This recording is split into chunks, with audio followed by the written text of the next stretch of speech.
लाल की चुनरिया लहरदार चुनरी ओढ़ले बानी। लाल की चुनरिया लहरदार चुनरी ओढ़ले बानी।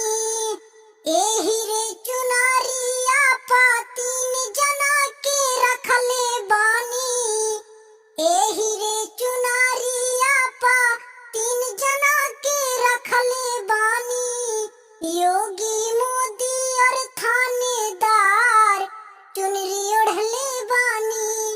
योगी मोदी और थानेदार चुनरी ओढ़ले बानी। लाल की चुनरिया लहरदार चुनरी ओढ़ले बानी। लाल की चुनरी